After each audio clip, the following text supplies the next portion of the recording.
to get to MS Planner, you open the internet, a new tab, and you simply type in tasks.office.com. So that is TASKS dot OFFICE.com, and you hit the enter button. When you hit the enter button, it's going to bring you to your sign in page, which I passed the sign in because I've already been into the sign in this morning, so I don't have to do it again. I would recommend that when you get to this page that you simply go up to the star and you bookmark the page so that you'll be able to find it. I have a page, it's called the Hub Planner. If I click on it, it will automatically open on this page where I am. I hit the Hub Planner and it brings me right to my home page. When it opens, the first thing you notice is it says Planner and it says welcome and as your name. Then there's pinned. These are planners that are pinned to my name. So you want to click on the All button. And then there is DOT Ideas. The DOT Ideas Planner, if you notice, it was in the OIE Community of Practice team.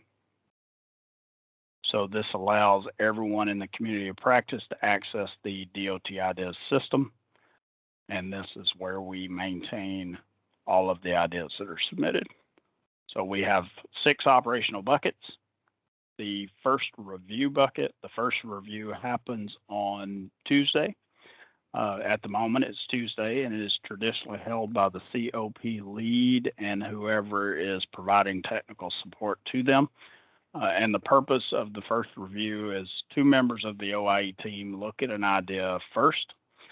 They simply will open it, review it, proceed with assigning a start date and a complete date, and move it to the Office of Innovation Engagement huddle, which happens on Wednesday morning, where the entire OIE team comes together and we discuss the ideas in the system.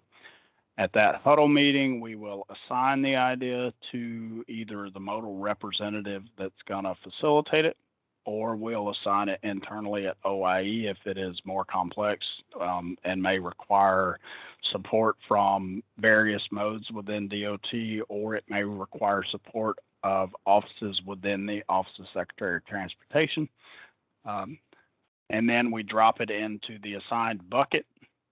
And the first stop there is for the COP lead to send the modal representative a message to simply inform them that, hey, there is an idea in the assigned bucket that we believe is yours. And that gives them the opportunity to look at it and plan out a course of action for what they want to do with it. After that, we move it into the present to the community of practice bucket, where that biweekly meeting where we are going to talk about these ideas with the community of practice. When you look at an idea, inside the idea, there's a checklist where you build a checklist. The first thing that is built is done during the first review, and we put in the number 1 and the number 2. Anything beyond that doesn't have to have a number. But the way you read this is number 1 tells you what mode submitted the idea. To find that, you would look at the submitter's name, and this is Cheryl Collins at dot.gov. So you simply open your email, you hit new email, and we're going to type her name in, CHERYL space COLLINS, and then go and hit check names, and it'll tell me her mode. So that's number 1. Number 2 is what mode is going to facilitate it. Typically, that's going to be the mode where the submitter came from. However, you may have an operation that might require someone else, such as the DOT commemoration of Dr. Gladys West. The idea was submitted by an employee at the Federal Railroad Administration, but the Office of Innovation and Engagement handled the facilitation because of the complexity of the idea. So once it's in the present to the community of practice and we present it to them, we're either going to close the idea with a polite no, as in it's not in the Department of Transportation arena or lane of authority, or it's just simply something that belongs in a different location other than the idea platform, or we place it to incubation. Incubation of an idea simply means the minute an idea comes in to the minute it's closed, that is the incubation period. Incubation of an idea gives us the opportunity to work on the ideas to determine what do we need to do to complete it. Here's one, DocuSign for Federal Motor Carrier Safety Administration orders. You can see it came from FMCSA. The mode that's addressing it is FMCSA. At the bottom are the quick reference to tell you who is assigned to that task.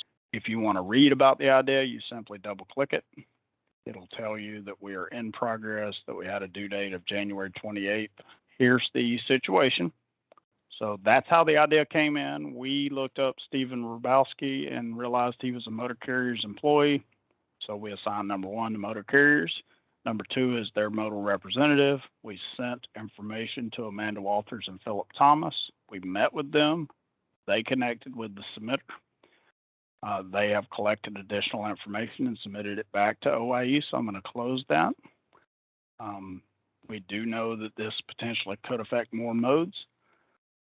At the bottom, I put in the first note that we discussed internally with the motor carriers program manager level. That was with Philip Thomas and Amanda Walters. And we put in the information about what we talked about in that meeting. And then Philip made an update on January 4th where he spoke internally with the Chief Counsel of Enforcement branch chief at motor carriers about what they may need to do to make this a reality. 3 weeks later, he placed his note in about follow up with the Chief Counsel's office. And then January 31st. And then here's another community of practice member who came in and made a comment. So this was an FAA representative who was simply cross-collaborating and was excited by the fact that we were using DOT ideas in the manner that it should be used. There is an attachment tab. This idea doesn't have attachments at the moment. As we complete and develop, we will place information there. So let's say we're going to look at this one. Idea came in to remove the word emergency from the emergency relief program, which would actually be a Code of Federal Regulations change. As we discussed it with the individual, it was much more in depth than that. And it's a lot of documents that are attached. The attachments allow the documents to stay with the DOT idea forever. The next bucket we have is a hold cannot close at this time bucket. So if we have fully developed and incubated an idea and we know that it needs to be implemented, if there is something blocking that or impeding it, in this case, it's simply a technology issue that's not allowing us to modify our Power Automate system for the response to submitters. We are working through that, trying to fix it, but it is placed in the hold cannot close at this time. And then we have our two closure buckets. We either implement an idea or we don't implement an idea. In the implementation, they save them. If you want to see them, you simply hit the arrows and you can go in and read them. In the completed tasks that are closed, not implemented, you could look as well. And we give you a good example of a polite no. Is this Trusted Voices public service announcement campaign? This individual basically was asking DOT to make public service announcements about vaccine safety and use social influencers or celebrities or people that would be listened to by the public. In this idea during the first review, and I simply went online to public service announcements coronavirus, and it brought up close to 500 websites. Lead among them was the Ad Council. The Ad Council has over 1,000 public service announcements about vaccine safety and mask wearing and the like. So we knew it would be a polite no. Once we submitted the polite no to the individual, we captured the email and placed it in the attachment so it is there for the duration. This is a polite no response. Basically, we tell them thank you. We tell them it's a vital concern, significant efforts underway. Many entities have partnered with the Ad Council, and we gave them the link to the Ad Council so they could see them. And then in a closure, thank you. If we do hear anything additional, we'll let you know about it. So we send it from your idea, we send it to the individual, and we CC it back to your idea so that we can save it. Once it comes back into your idea, then we can capture it like we did with this one in a PDF, save it to the DOT Ideas Planner, and there it stays for the duration.